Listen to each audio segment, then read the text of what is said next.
We're trying problems 3.14 through 3.16 and hoping that we can make some observations in these problems. To begin with, we're going to continue using that trick that we had last time, where we divide everything by the highest power of x in the denominator.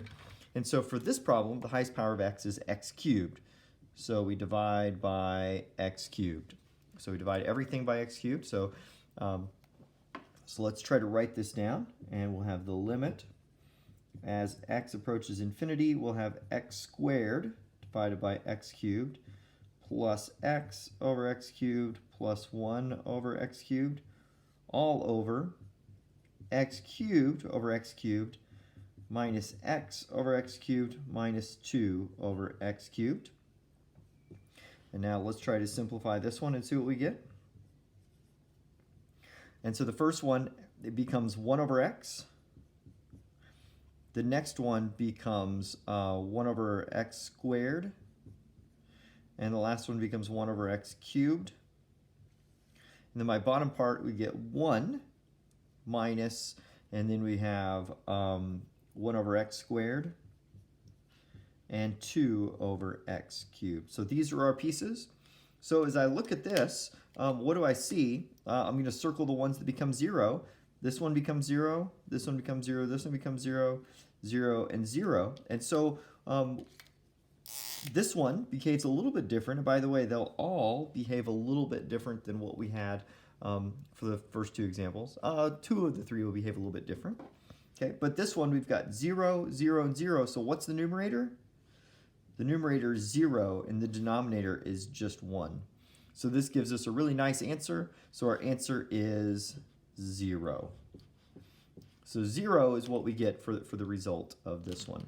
And we'll come back in a little bit and see, and look back at the problem and ask yourself, is there some way I could have known the answer would be 0 before doing any of this algebra? And I think you all are clever, so I think there's a decent chance that you can. Okay, let's do this second problem and ask how it's going to go. This one, I'm going to look for the highest power in the denominator. You could divide everything by x cubed, but I'm not going to do that because it's going to make the problem a little bit more complicated. So let's divide by x squared. And we'll divide by x squared and see what we get. And so what we have is the limit as x approaches infinity, 3x cubed divided by x squared plus x squared over x squared minus 7 over x squared, all divided by 25. I'm struggling. Okay. 25x squared over x squared minus 50x over x squared plus 100 over x squared. And so there's that problem. So let's simplify this one out. And what you'll notice is 1x, 2 of the x's cancel, but that one, I still have an x in it, and it's 3x. But this is going to be okay, and we'll see why in just a second. This second part becomes 1. This part now becomes 7 over x squared. Now let's look at my denominator. I get 25 minus 50 divided by x plus 100 divided by x squared. So if I look closely on here, what you'll see is that I have 3 things that become 0. So this becomes a 0, this becomes a 0, and this becomes a 0. And then I have a 1 and a 25. But what about this 3x? What is happening to this 3x? Well, the answer is x is going to infinity. And so what I have is I have a number that's really, really big, basically infinity. And I multiplied it by 3, added 1, and divided by 25. What is that number going to be? Well, this number goes towards infinity, so my final answer for the whole problem is going to equal infinity, because the answer is basically infinity plus 1 over 25, but that's infinite, right? So if I take a really, really big number, add 1 and divide by 25, I still have a really, really, really big number. So this problem, the answer comes out to be infinity. Again, look at the top. See, is there some way I could have known this would have been the answer before I ever started the problem? Okay. Now let's do the last one, which has the messiest numbers, but in fact probably comes out to be the simplest solution when we think about it. This one, we're going to divide by x cubed, or divide by x to the 5th. Sorry, I said the wrong one. So the limit as x goes to infinity, we'll have 17x to the fifth over x to the fifth plus 13x cubed over x to the fifth. That's a 5, by the way. Minus 15 over x to the fifth divided by 34 over x to the fifth plus 26x over x to the fifth minus 9x to the fourth x to the fifth minus 10, I'm struggling, 10x to the fifth over x to the fifth. Okay, let's do all of our simplifying and see if we can make this all work out. Limit as x approaches infinity. This part is just 17. 3 of my x's cancel, and so I've got 13 over x squared. Nothing cancels here, and so I've got 15 over x to the fifth. On the bottom, nothing cancels on that very first term. This one, I get 1 x canceling, so I've got 26 over x to the fourth. This one, I have 4 x's canceling, so I've got 9 over x. And then finally, I have a 10 because all of my x's cancel. So as we look, we just need to ask ourselves what's going to be left over after everything that becomes 0 becomes 0. So notice this becomes 0, this becomes 0, this becomes 0, this becomes 0, and this becomes 0 because they're all numbers divided by x's that are going towards infinity. So what's left over in my answer? Well, what's left over is my 17 and my 10, but not just a 10, a negative sign in my 10. So my answer is negative 17 divided by 10 because that negative sign is still here. So I've got a 17 divided by a negative 10. So negative 17 over 10 is my answer. Or negative 1.7 if you prefer a decimal. Okay, again, is there some way, and this is the hardest one, is there some way we could have looked at this and guessed what the answer is going to be? Well, let's make some quick observations. This is where I would love to be in a classroom where I could ask you and you all could make these observations and yell them out at me, but we're in this new format where I just kind of have to tell them to you. So let's look at observations. Well, the first observations have to do with the power or the degree of the exponent and of the numerator and denominator. So if I look at this problem, notice the numerator and denominator each have a degree to them. So what made this become 0? What made this become 0 is that everything in the numerator was divided by something larger. So this x cubed was larger than every power in the numerator. We call this the degree. I would say the degree of the denominator was 3, and the degree of the numerator was 2.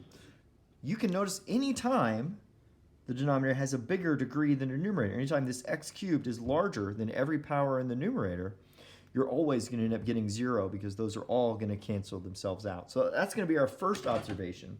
So our first observation is that if, and I'm going to write the degree of the numerator, degree of the denominator is, tell you what, I'm going to have to abbreviate a little bit to fit it all in here. If the degree of the denominator is greater than the degree of the numerator, then you will always get 0 for your answer. So as long as that denominator has a larger power than the numerator, you're always going to get a larger. So if you're wondering about the degree, this just means power. It's the highest power in your problem. Okay, let's look at that second problem and notice what happened here. Well, here we had that the degree of the numerator was larger. And so once we divided everything by the x squareds, there was an x left over. And what you'll notice is anytime you have x's left over, that x is going to make it infinity, or possibly negative infinity if this had a negative sign attached to the 3. So what we're going to find is that anytime the numerator is bigger than the denominator, so let's just write this flipped. If the degree of the denominator is less than the degree of the numerator, then your answer is going to be plus infinity or minus infinity. You might have to think a little bit to figure out which one it's going to be, but you don't have to think too hard, because all you really have to do is just ask yourself which x's are going to be left over. In this case, it's the cubed, and ask, is that one going to be positive or negative? And that'll tell you whether it's going to be a positive infinity or negative infinity. Okay, so you either get infinity or negative infinity. Well, if you're paying attention, you'll notice that there's one more observation that we could do. You notice there's one more thing that could happen, and the last thing that could happen is, well, what if they're equal to each other? If the degree of the denominator is equal to the degree of the numerator, then what's the case then? Well, then the case is that we are exactly in this situation we had right here, and like the first two problems, and like this last problem, where notice what happens, everything becomes 0 except a constant and a constant. But which constant is it? It happens to be the constant that's attached to the x to the 5th term. So it's the constant that's attached to the largest power of x. I would call this the coefficient of the largest power of x. Then what we do, then our answer is equal to a over b, where a is the coefficient of, where each is the coefficient. So of the largest power of x. So each of those are the coefficients of the largest power of x in the numerator and the denominator. So if you go back and look at your answers, let's see how this works. So once we know this, we can actually solve these problems that we had much easier than doing that process, although I'm in favor of you doing that process and understanding it, because that's the reason why this works out the way it does. But let's look at this first problem. So if I were to go back and try to solve problem number 1, what would I say? Oh, let's look. The degree of the top is 2. The bottom has a degree of 3. Notice 3 is larger than 2. So since the denominator is larger than the numerator, my answer must be 0. And I'm done. And that's all I would have to do on that problem. So once you kind of get good at thinking about this way, you don't have to do all the calculations. You can just kind of think about it. And I'm going to give you another way to think about it in just a second that kind of just highlights this mode. Okay, so let's come to that second problem and ask, what would I do here? Well, if I were to do this problem and I were to have it before I'd ever started, and let me erase that x squared. Okay, so if I had this one with an x squared on the bottom, then I would have degree equals 3, and degree of my bottom is 2, and what I notice is that the 3 is the bigger one, so since it's the bigger one, then I either get infinity or positive infinity, and I have to look at that largest coefficient, and notice that largest coefficient is a plus, so my answer is plus infinity. So there we go. So it's really easy to sort these out. Now finally, for the last one that we did, if I were to try to solve that problem, then what would I do? I would take it and I would just notice, okay, we've got degree equals 5, and the bottom is the degree is 5, so I've got 5 and 5 for my highest power, and so that means my answer is whichever numbers were attached, and so that means my answer is 17 over negative 10, or negative 17/10. And this works really well. Well, let me just give you a bit of a picture for how I think about this. And the way I think about all of these problems, whenever we have a limit at infinity, and I actually think this is going to help you as you move forward in math, and it kind of helps just framing how do we reason about problems like this, and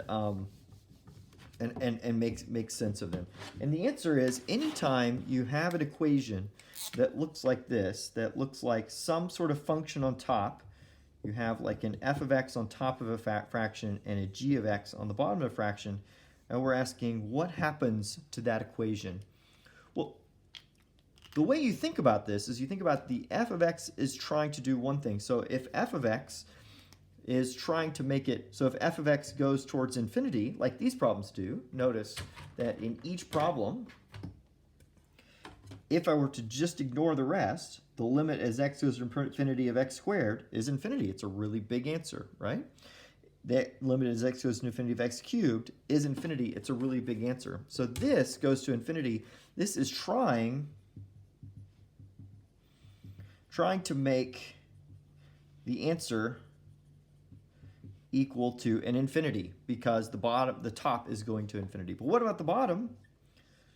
The bottom is also going to infinity, but when you divide by infinity, this is trying to make the answer equal to 0 because you're dividing by infinity. So what you get is you have this competition going on between the numerator and the denominator. And I like to kind of couch this in the frame of some sort of epic struggle, like we're in the Lord of the Rings world, and we've got all of our maybe all of our good people fighting on one side trying to make the answer infinity, and all of the orcs fighting on the other side trying to make it 0. I don't know why the denominator's the orcs. You can choose which one you want. But you've got this epic struggle, and the struggle is, what's going to happen? Is one side going to be infinite? Is the answer going to be, is this side going to win and you get infinite, or is this side going to win and you become 0? And what you find is that in this case, who won? Well, the x cubed wins over an x squared. So x cubed is bigger, it grows faster, and it's a faster growing function. So the x cubed wins. Since the denominator wins, your answer is 0. Over here, this time this x cubed wins over the x squared, and so we have this battle going on. The numerator wins the battle, and so the answer is infinity because the numerator wins. And then finally, on this last one, oh, and I erased it, the last example, we had both of them equaling to x to the fifths. So what does that mean? That means they tie. And if they tie, then you can get some number in between. So if they tie, you get a constant. So if one of them wins, then they make the answer 0 or infinity. But if they tie, then you get a constant, and that constant is however they balance out in the middle. Why I like this way of thinking is that this way of thinking will apply even when we move to more complicated equations. So when we move in calculus 2 and you get exponential, like raising things to a power, 2 to the x or 3 to the x or e to the x, how are those going to relate? Well, again, we can still ask ourselves the question, which one wins in our battle between the numerator and the denominator? And it sets us up to think really nicely about one of the solutions that we're going to see in Calc 3, or in Calc 2, called the L'Hopital's rule. But okay, hopefully that helps you make sense of these. The next thing you need to do is try problems 3.17 through 3.20, and particularly focus on that first one and then that second one. So try 3.17 through 3.20. And focus on 3.17 and then 3.18. See if you can make sense out of that one. 3.19 and 3.20. I'm going to kind of skip really quickly and go fast through them. But try them out, and we'll come back in the next video and look at the answers.